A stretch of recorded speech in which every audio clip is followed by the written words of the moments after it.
I literally looked at my calendar and was like, oh, I've got that webinar. So I literally like just finished it. So this is a bad number campaign that you can use for leads that have bad phone numbers. So we got this right away from Beverly Ruffner. So this is something that she uses in her back end to essentially follow up with the leads that have bad numbers. It's how many days is this? It's a couple weeks, I'd say. So it's like the first one goes right away, then there's a 1-day delay, then a 2-day delay, then it's 4 days, and another 4 days, and then a 5 days is the delay period on the campaigns. Now, do you know how to build campaigns in the system?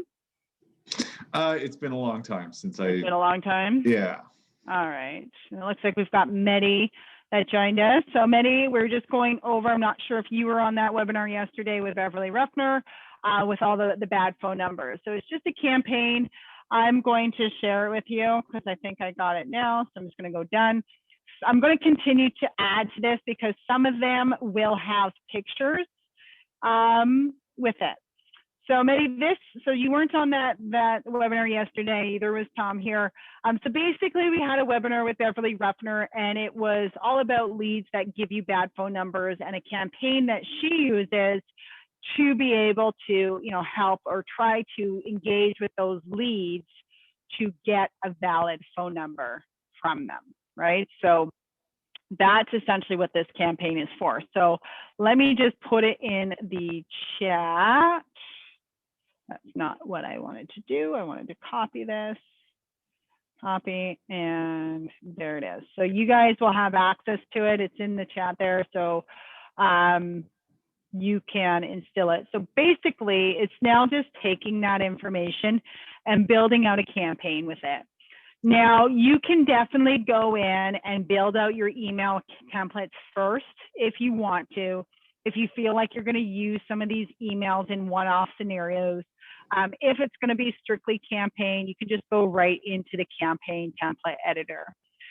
So when you do that, essentially what you're going to do is you're going to go create new, and then you're going to give it a name. So let's just say this is the bad number campaign. You can have stopping clauses in here. Now, one of the things that I would encourage, because usually with a bad number campaign, we have not made contact with these people in many of the cases. So you're probably going to want this campaign to stop if we make contact with this person or move any further through the pipeline.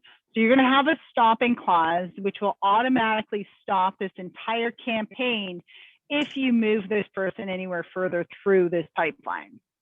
Okay, so basically if we make contact with them, or we end up showing them homes, or we move them to the garbage, it's basically just going to stop this campaign.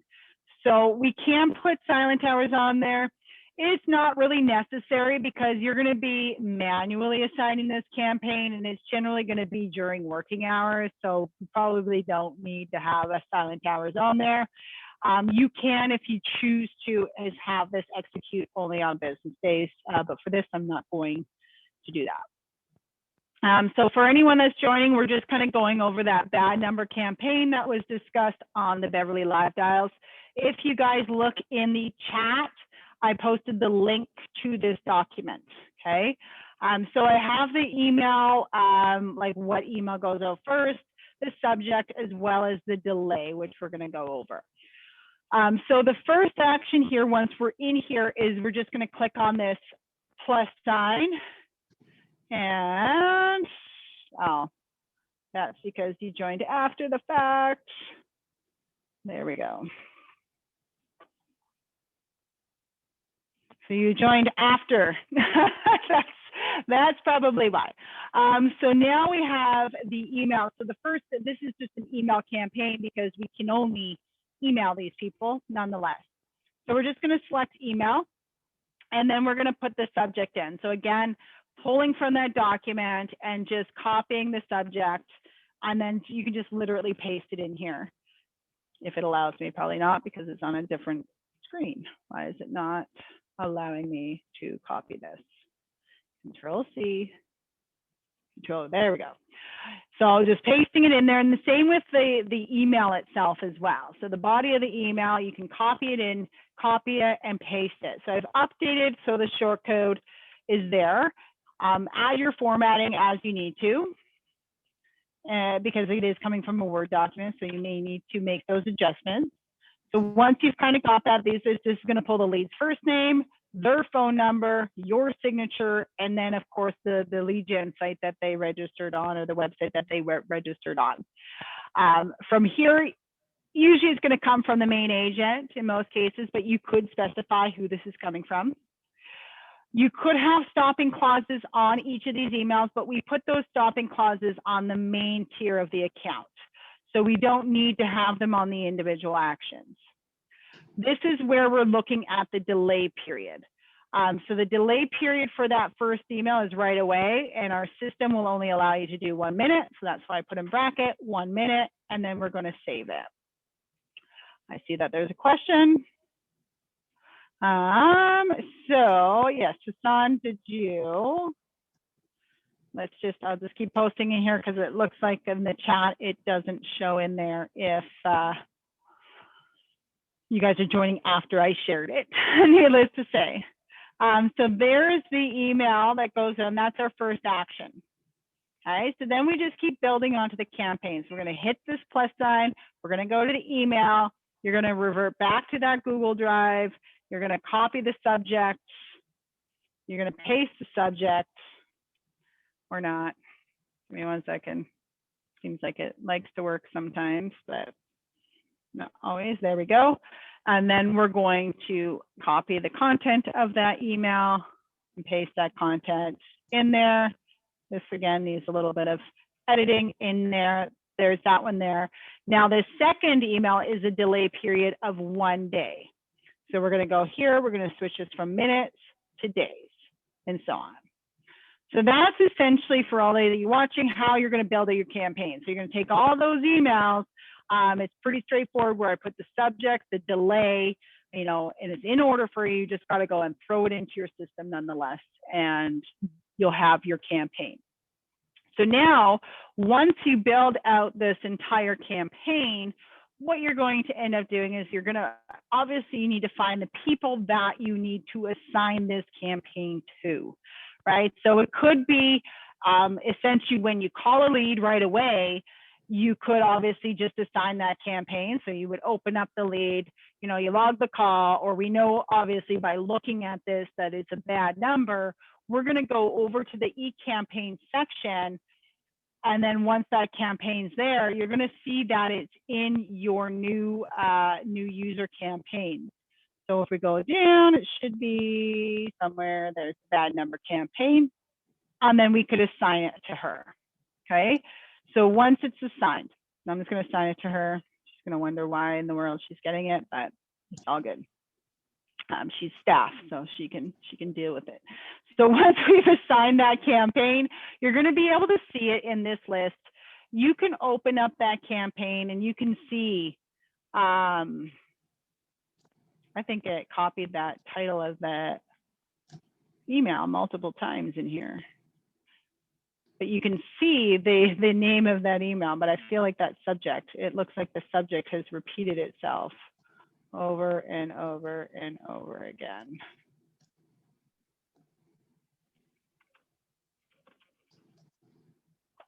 If I had to guess, that's what happened.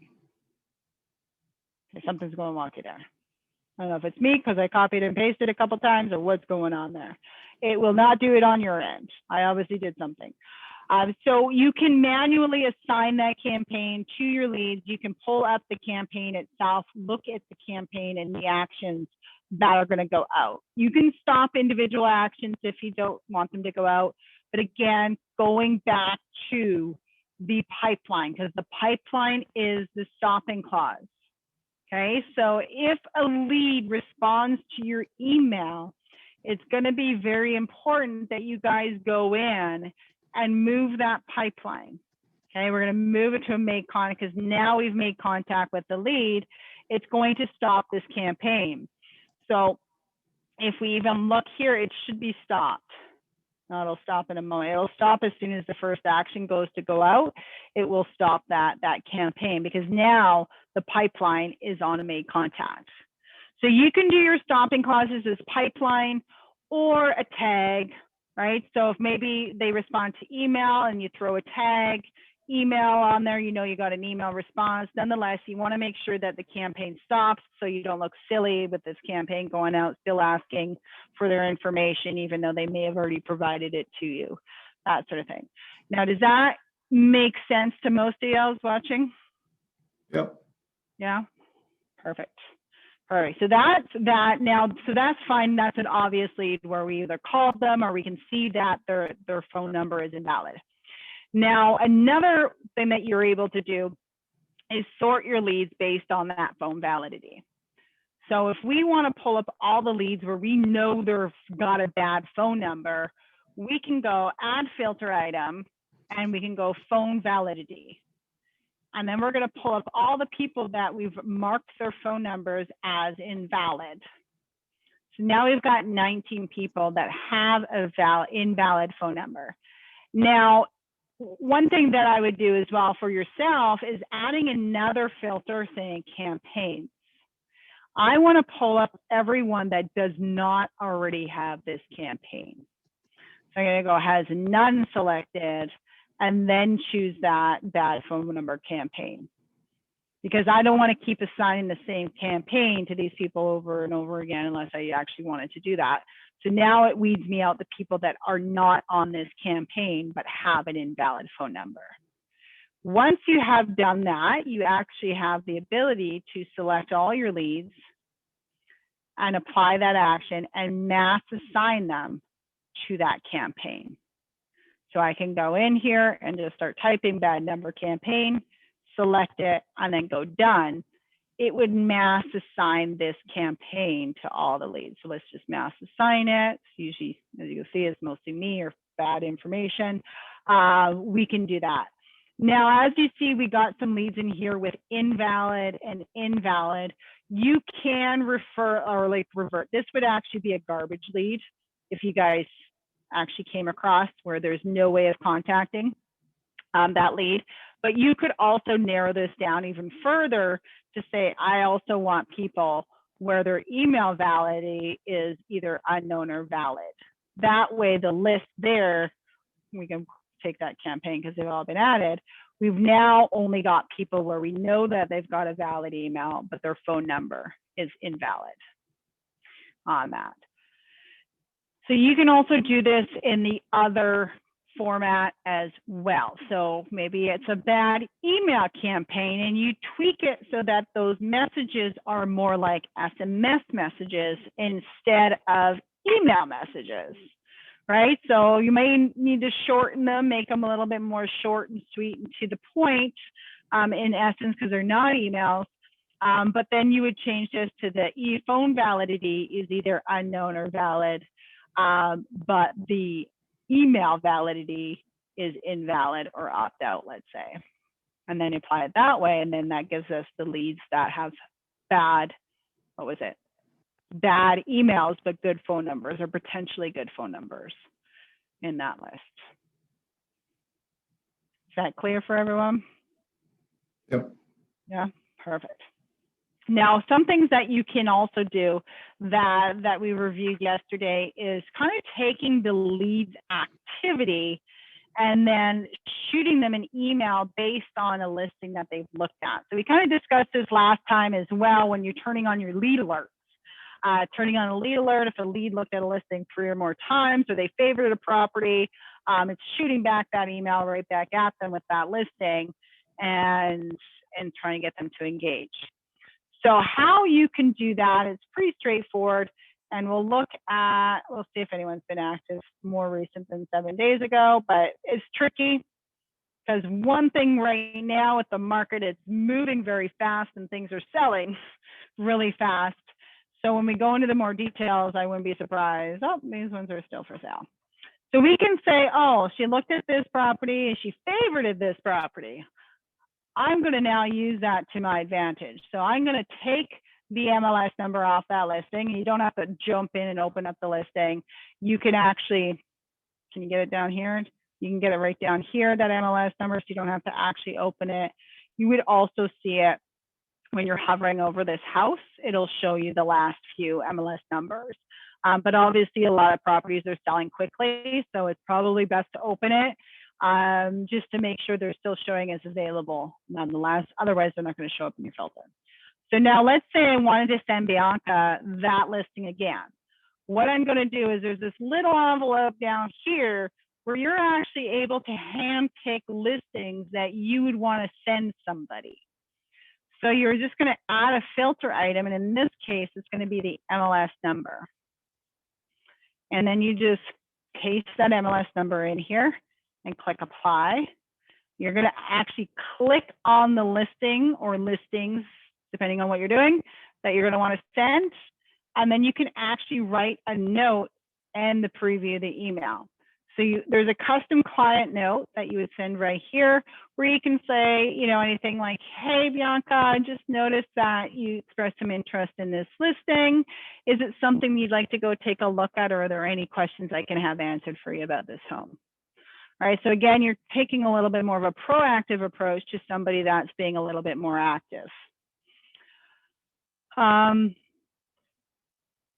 There is, yes, so there is no sold filter for this or the MLS listing number on here.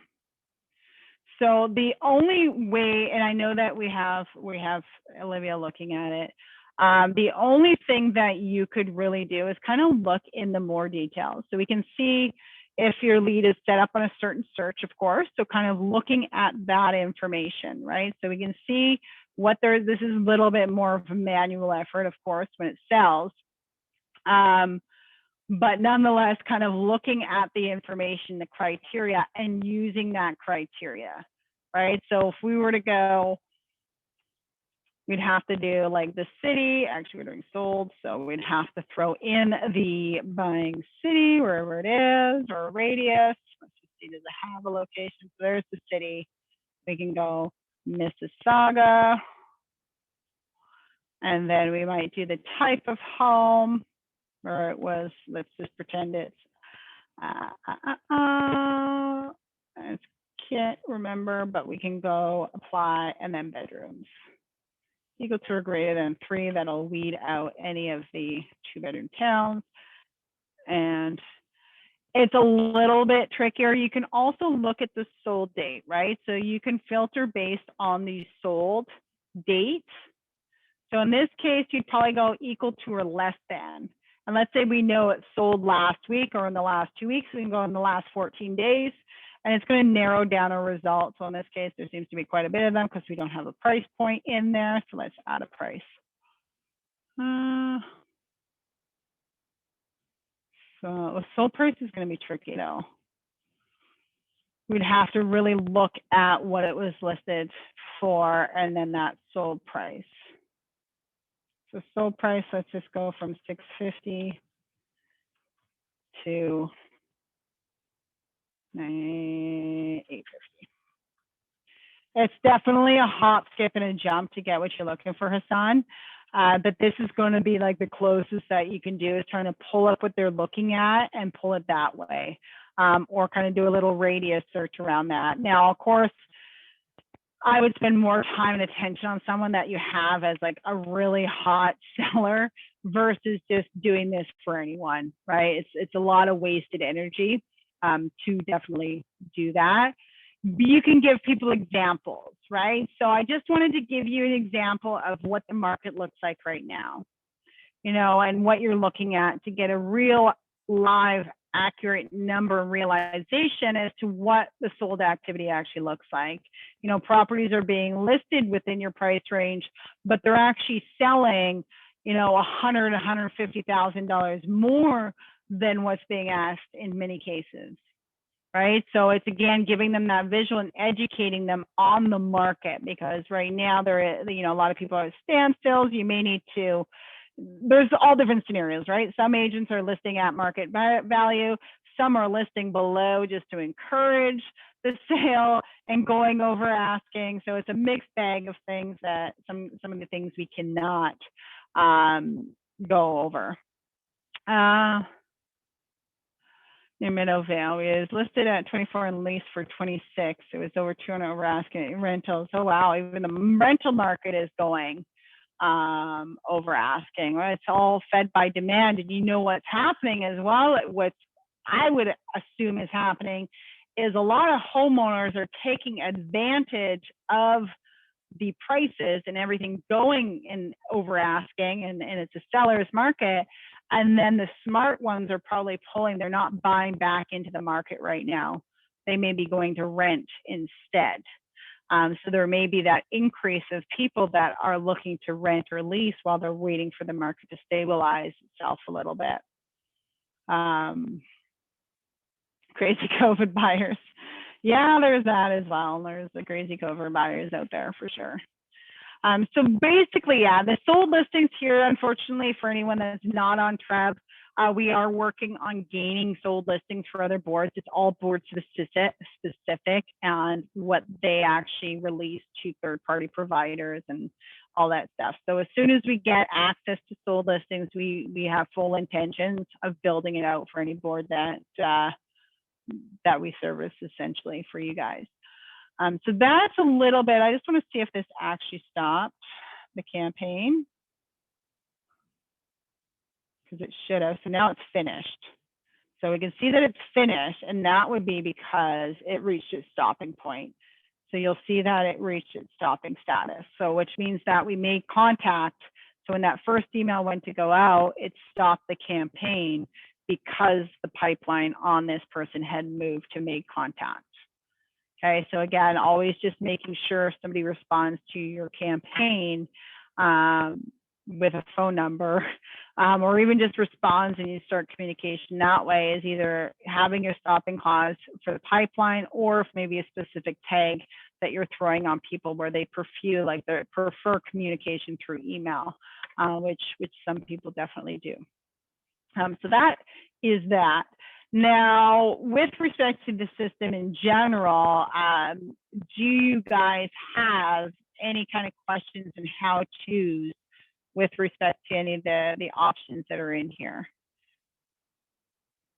Or you're stuck on something, you need to figure out how to do it. There's tons of filters in here, which can get overwhelming for some people, especially if you don't understand how they work. Things like that. Does anyone have any direct questions on a how-to that would be beneficial to understand? So if you want to sell, Karen is asking how to send a sold list to a lead. So you would just set that person up on a sold search. So similar to how you would set them up on a buyer search. So you open up the lead and you go down to their saved searches. And you always have the option to add more searches. Okay, so you can have 30 searches on this person. I don't recommend it because you'd be spamming them every single day, but you could essentially have multiple searches on your lead. Now, if this is a lead, perhaps it's a seller lead that came in and they don't have this, you'll see the option to create the account. So you can add them as a new lead gen user, and then you add the search in here. So if we were to add this search right now for a sold, all we're doing is toggling over to sold instead of active. You're going to put the address of that sold here just for your own reference. 123 address, that sort of thing. Then you're visually seeing it. Now here is again where you can filter out the listings. So typically if you're setting them sold listings and want them to get that, you can use either a polygon or the radius around their home, whatever you decide. If you know the area, you would know which would be the best suited for that person. If you're doing a polygon or radius, you're just going to select the option. You're going to go show map. And let's just move this to, let's just pretend I'm in Ajax. So you would put somebody's address in, it will zone in on that area. It won't drop a pin to let you know that it's there if you're doing a polygon. If you're doing a radius, it will drop a pin on that address because you'll see a circle and you can expand the radius. Now, because I did a polygon, I'm going to actually drop markers. So you're going to click on the map where you want those markers to drop. So depending on where the area and what the person, how big that area is of the homes that are going to have the most impact on their properties, right? Some people want, to see everything that's happening. Some only want the ones that are directly close to their home. Once you select all that, you're just going to scroll down and you're going to go apply. You're going to see that there's now map coordinates here.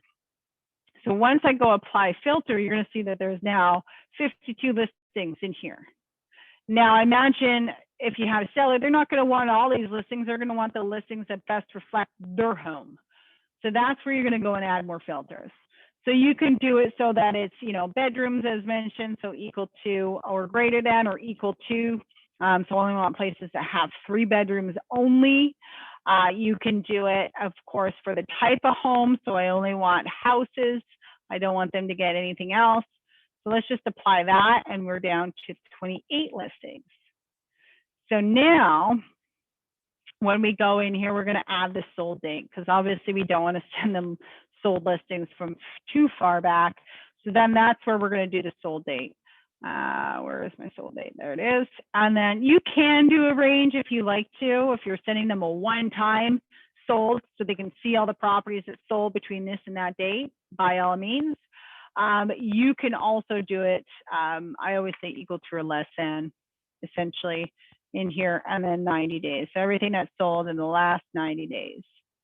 And so right now there's only one home in this area that actually sold that matches all that criteria in the last 90 days.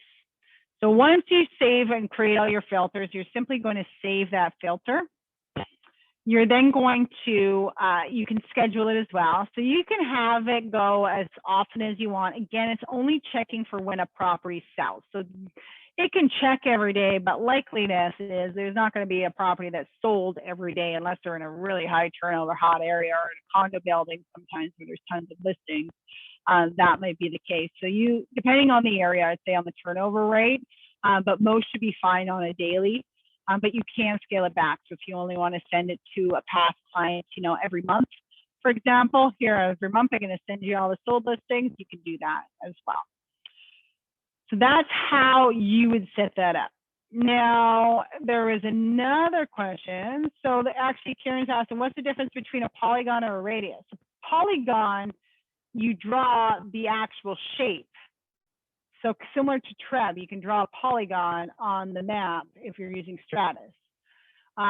Radius is like a radius, like a circle. Like it just grows. You can grow the radius. That's the difference between a polygon and a radius. Hassan is asking how to use a filter for the tenant who do not want to rent, or who do want to rent but would not like to go for a basement. We worked on it using Florovo, but tried and it does not work. Any educated or qualified suggestions? So let's just try to set something up and we'll see. So this will be a learning for all of us. So we're looking for a property that's for lease. Now, generally speaking, main floor, like it always depends on the price point, So I would say beggars can't be choosers. When you're looking in a $1,500 range, a lot of those prices are going to be basements. Like as sad as it is, because we used to be able to get a house for $1,500. Now, with the way things are going, it's like you can get a 1 or 2 bedroom basement apartment, right, for that same amount of money. So of course, when you're doing it, it's obviously the type of home, and it would be houses or towns that would probably yield that. There we go. And so let's just choose a house, maybe a duplex, actually semi-detached. And then let's just go, because I know I did it with yours, but also the price was higher, right? So when we're looking at higher prices, it often constitutes, it's not going to be the basement. But when people are looking anywhere between a 15, probably even up to 2,000, there's a good chance it might be the basement. So this is where Hassan is struggling. Nonetheless, is equal to or greater than. And we're going to go equal to or greater than. Let's just go 0, 0, 1. And I don't know why this is so weird, to be honest with you. 1.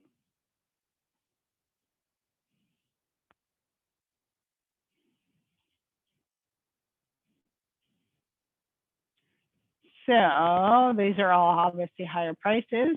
So let's look at price.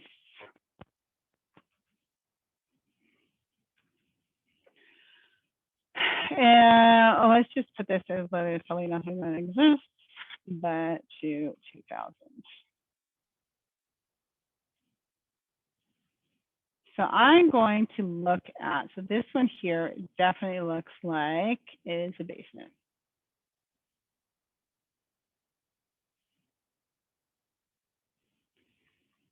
So if we go back, that obviously did not do anything for us when it comes to that. Ground level main.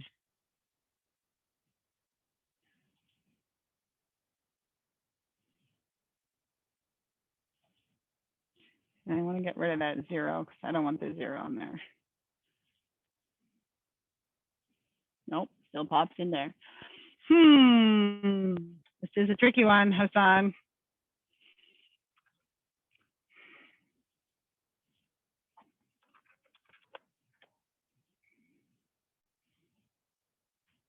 So that one obviously does not have basement in their comments.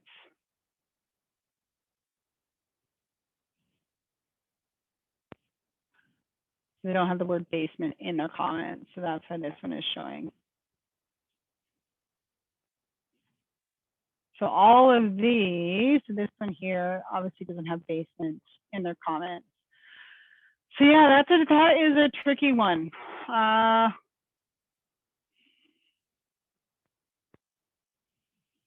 Because when they're listed, actually, let's look at a basement, and I just want to see if there's something in the information. So it's house, 2-story, da da da da, maintenance. Let's just go.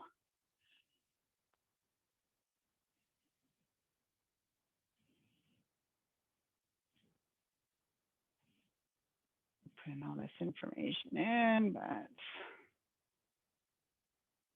sewers, municipality, taxes and fees. All right.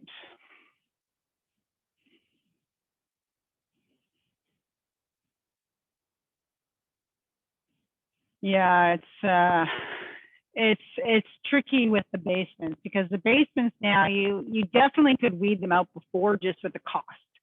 Now it's a little bit trickier, 100%, especially when somebody wants a 1-bedroom. But usually a house, if they're looking, would be 3 bedrooms, right? So if you eliminate the, if you make it so it's 3 or more bedrooms, that's going to eliminate the basements because most basements don't have a 3 bedrooms in there. Of course, if you can have multiple searches. So what I would do is one for houses, and then if they are looking at condos as well, obviously that's different. You can have a search separate for condos that are for lease. But when it comes to houses and stuff, it looks like there's nothing that really separates the listings from the level, right? So it doesn't really. The only thing I can think of is adding the basement in here. I want to exclude apartment. Let's just see if that does anything. So no, that's that. Unless that doesn't look like main floor though. That is like, it says office, but it still looks like a basement. But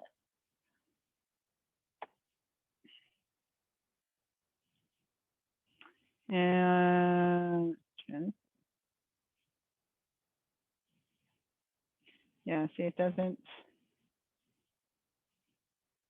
seem to want to do that for us.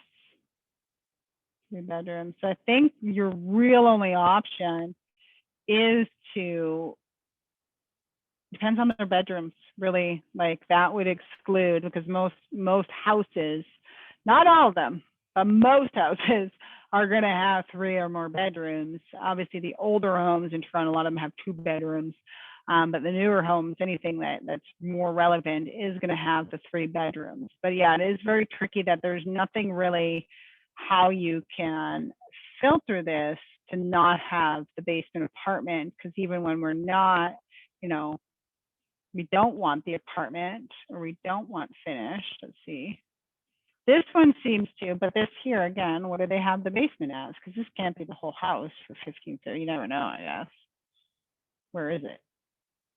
Lawrence Park, 1500. Maybe it is. This is the upper floor of the house. So like there is ways, but it is definitely tricky for sure. So we have it so it excludes the fact that the basement's finished, right? And then that's going to get them all the listings that, you know, we can remove the basement, see what happens. It jumped again. But then this one here looks like it's wasn't Thorold though.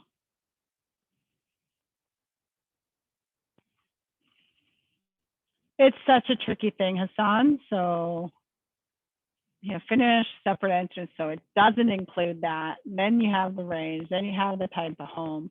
But yeah, like bedrooms, if they're looking for a house, that would help. But trying to exclude different basement types will probably get you better results nonetheless.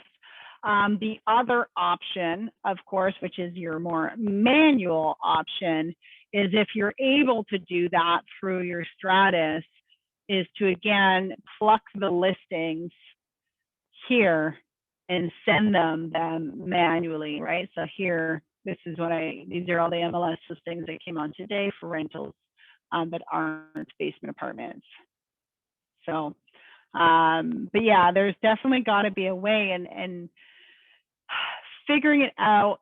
Again, Hassan, you have contact with Olivia, or Olivia is the one that does all that. So if there is a specific field in TREB that you can use when you guys are using your Stratus to eliminate properties that are basement apartments when it comes to leases, we just have to know what it is so we know how to map it.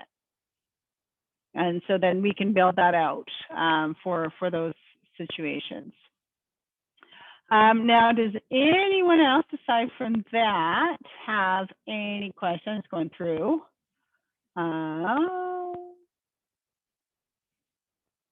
With that, into getting multiple, yeah, perfect. Does anyone, I think I've answered the questions that were all in the chat. Does anyone else have any questions that I could have answered for you on a how-to?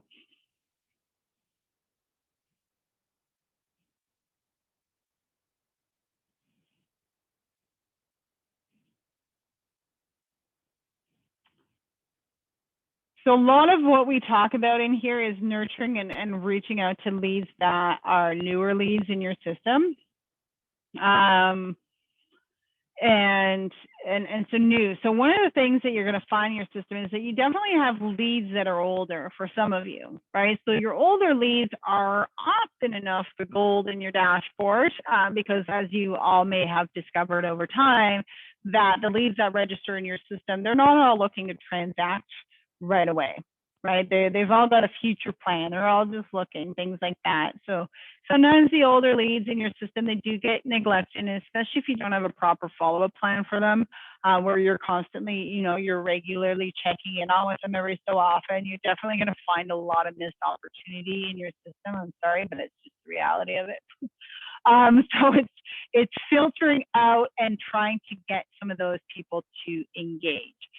So one of the filters you can do for this is like a registration, right? So a registration filter, and you can pick when they registered. So let's say I want everyone that registered before January 1st, 2021. So I want everyone that registered from last year and anything prior to that, so I can filter out my leads to show those numbers. Maybe we want to target two different audiences, one where people we've made contact with and one where we haven't made contact with. So that's where we're going to do our pipelines in here. So you're going to add your pipeline, and then you're going to select. So if it's somebody we haven't made contact with, it's going to be these ones. And then if it's someone we have made contact, you would just flip them to those ones. And then you're just going to apply that. So out of all of these leads, 108 of them are sitting in here that registered before January 2021 that we've never made contact with. Now you can also filter this to last activity. So whether you are, wanting to focus on the people that have been active or haven't. So you can go is or is not. So maybe you want to focus on the people that have not been active. So basically, if we go is not, and it's all leads within the last number of days, and let's say I want everyone that has been active in the last 45 days. Let's just say that we haven't made contact with, and there's 34 of them in this group. So this is a group where you could send out a mass communication to them, like a text message, hey, Crystal, you registered a while back on my website, totally dropped the ball, sorry. Just noticed you stopped looking at listings. Are you guys still looking to buy, or you already found something, right? It's just more or less stirring the pot and trying to get a response. The response may not be what you're actually looking for, but it's, again, the process of elimination, right? You can do this for the people that you spoke to. Hey, Crystal, we spoke not, a while back there when you, whatever it is that you say to them. Just curious, are you guys still looking for a home, or have you already found something? Again, it's process of elimination. So it's kind of creating these little audiences for yourself and these target groups. Now, of course, when you send these, you can give them names, right? So you can save it. You just click on personal or company. You save those filters so you can use it again. So let's say every so many days you go in, you use that filter, maybe you send a blast, or maybe you add them to a campaign, or whatever it is that you do. But a lot of people that jump in here, they've got a lot of leads in their system that have been neglected. And so now it's mass communicating with them.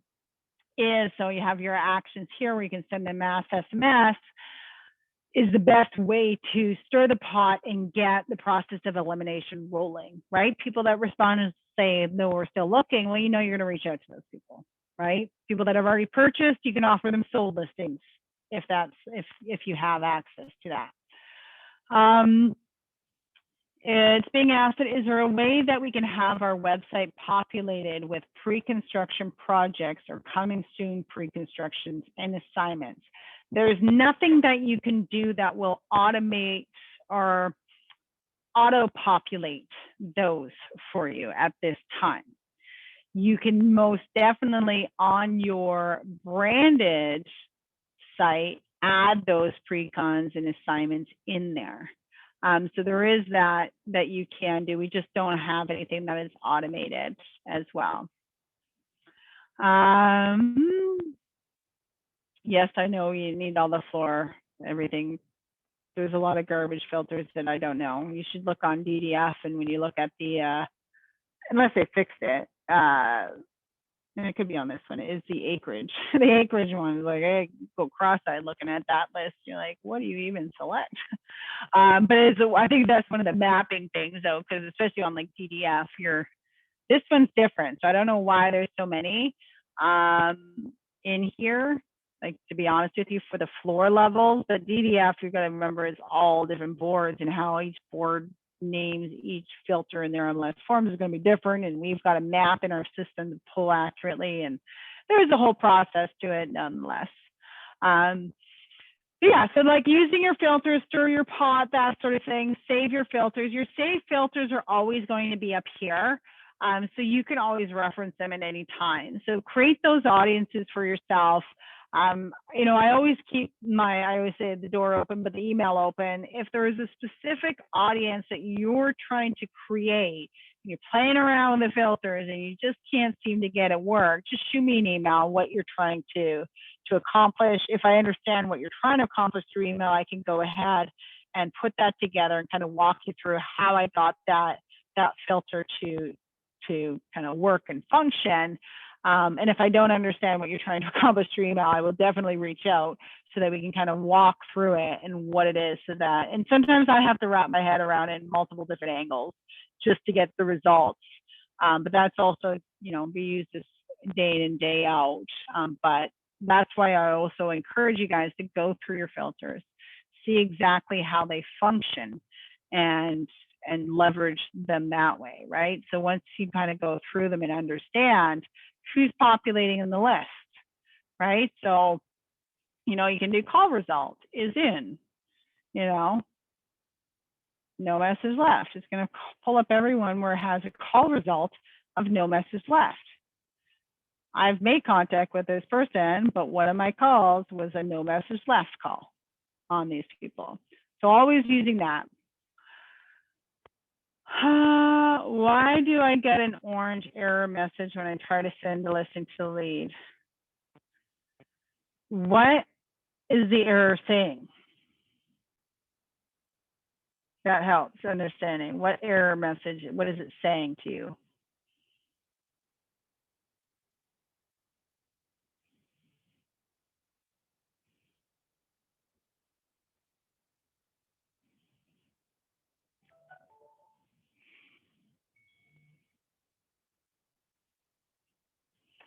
Okay, I'll look at your screenshot.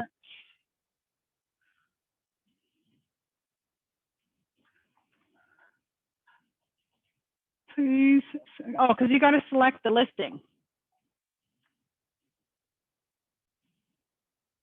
So when you select the listing, so for example, in your screenshot, it was not highlighted. Click on the listing, and then you'll see a little check mark. But the screenshot you sent me did not have that listing selected.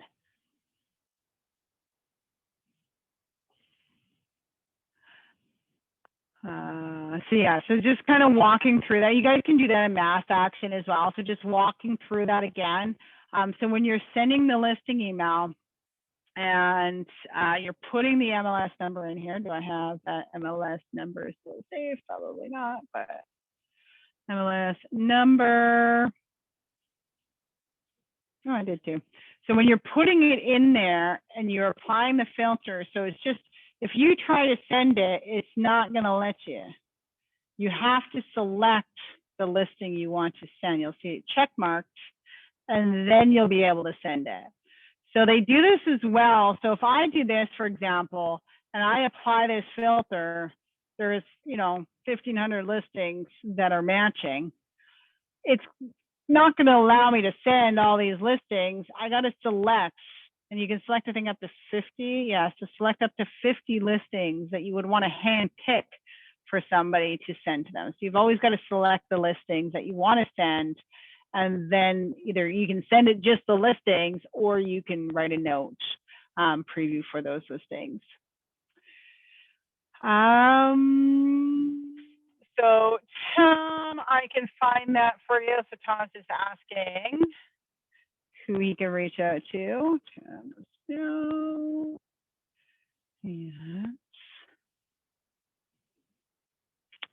Richard would be your point of contact. So what I can do, if you like, is I'll message Richard for you to reach out to you, and then he will most definitely give you a call with regard to that. Please reach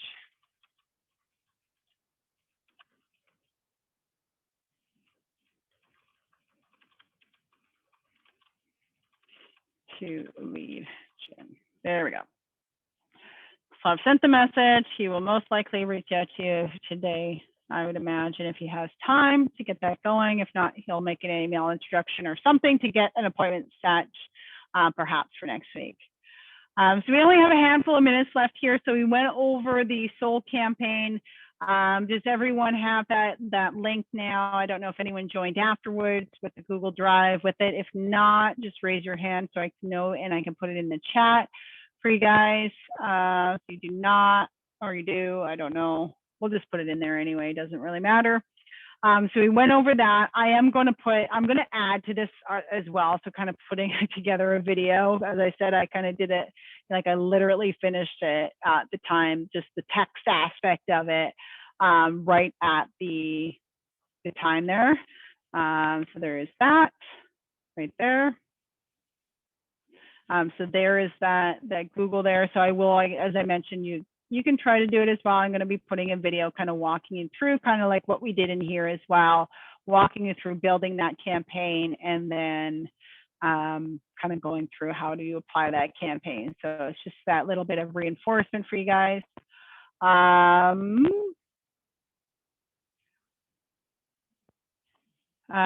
Is anyone, so one of our participants is asking if the sound is crackled. Does anyone hear any sounds that are crackling, or am I coming in loud and clear?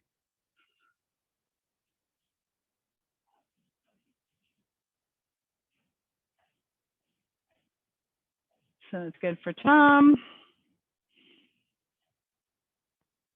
I don't know if anyone else is having a hard time hearing me. It could be the connection. So on your end, it could be the connection that is causing the crackling on your computer. So either the internet connection or your bandwidth is just being pulled in every which direction right now using up space. So it's, yeah, it could just, if it's crackling up here and there, it could be an internet connection. It could be my internet connection as well. So not necessarily just your internet connection, it could be mine as well in here. So usually though the recordings with these things, the connections are loud and clear like at that point. So it's actually quite interesting when we're watching a recording after the fact, when someone's saying, oh, it's all crackling, where the recordings are always crisp and clear. So it's kind of interesting how that all works. So again, so if Twilio isn't working, so Twilio recorded calls have not been working properly for me. Again, look at your processes, you guys. So this is something that comes up, you know, often enough, not all the time, but often enough. Let me just see here. I'm just trying. So when you do your Control-Alt-Delete on your computer, depending on the computer systems that you guys, of course, work, you're going to open up your task manager. So this is just to check to see what processes are currently running in the background, right? So you have your task manager here.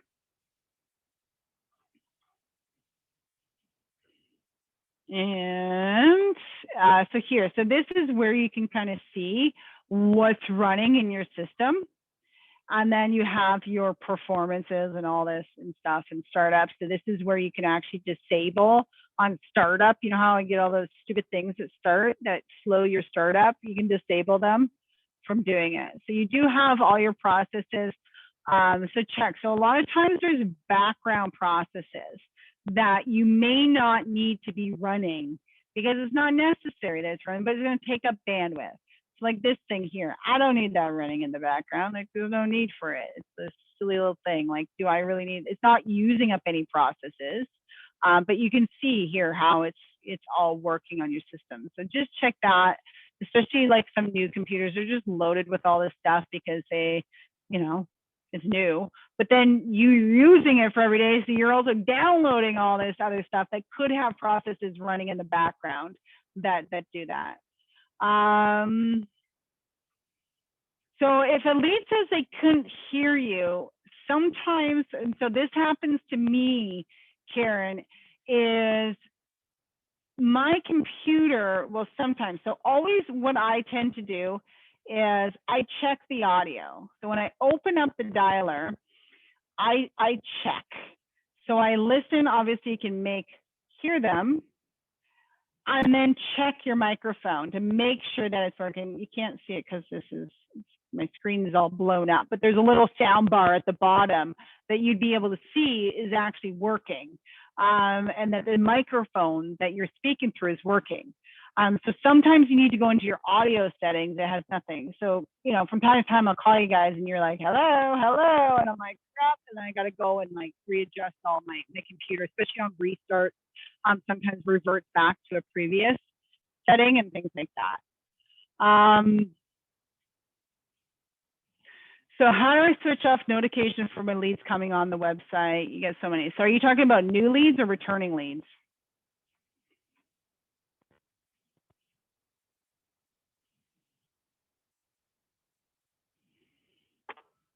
Hassan, are you talking about your new leads or your returning leads?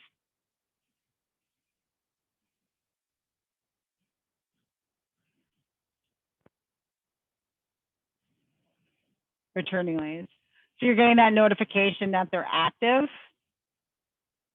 So you would go into your lead alerts. So basically up into your user accounts here, and then you would, and you can adjust this to be email. Notifications from the system are system alerts. So unless it's coming from your Twilio number to you, you're not getting charged for it. Okay, so it's a system alert, not a Twilio alert.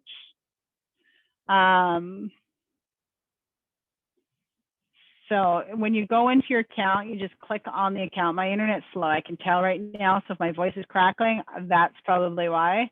Something's going on. My bandwidth is being used up. It could be my task manager that's creating the issue. So basically, once you open it, Hassan, you're going to go into your lead alerts. And if you're getting SMSs, depending on what it is, I would turn it to email. And this one here, only have it on select leads. So you're picking who you get a notification from. It's not just everyone that you're getting a notification because they're active. It's people that you specifically select for that purpose. If you get it on, so I get it as well. So it tells me that a new lead has registered. It's a completely different, it's a system number, not, it shouldn't be your Twilio. Yeah, so those are not, if it doesn't come from your Twilio number, it is not a Twilio charge. But again, these ones here, you really want to limit this because you will just get bombarded with messages, right? You're like, and then you just stop looking. You don't even want to look at it anymore. There's too many of them.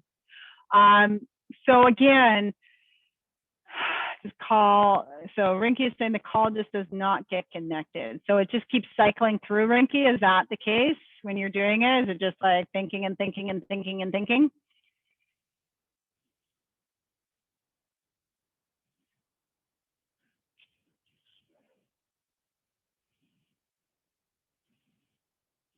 Tweet 9. I don't know what your Twilio number is, so I can't. If it looks like it is, then it may very well be. But usually system alerts, like when a new lead registers, isn't usually coming from your Twilio. It's usually coming from the system. So just change your alerts then. If you don't want that, just change your alerts to email. Then you get an email notification rather than an SMS.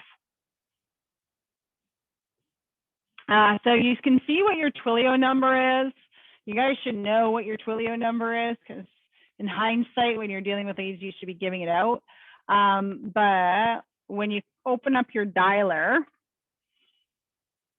here's a spot that you can see. This is your Twilio number right here.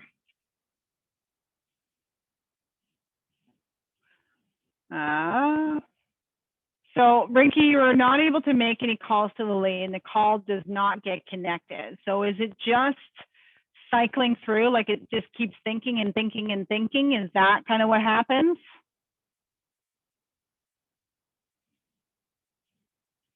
Yeah. Okay. Contact support. So there could be, with respect to your Twilio number, there could be something going on, but they can help diagnose it. So just email support@agentlocator.ca, and they'll help you out. If you call a lead and it just calls and then hangs up again, that's usually because it's a bad number. when that happens. So if that happens where it just calls and hangs up right away, just try calling from your cell phone and see if that call, what happens when you call, and that sort of thing. So you're getting your notification. So then just turn your notifications to email instead of SMS messages. But yeah, so just reach out to support, Rinky. They'll help to diagnose what's going on. Sometimes you just need to go in, and it's a simple thing like going into your user account and then clicking on your user account name and then going to the phone account. And then sometimes it's just a matter of resaving your Twilio settings. So that sometimes, you know, can fix the problem.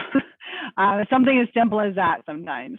It's a funny thing, but they can help diagnose that for you. Awesome.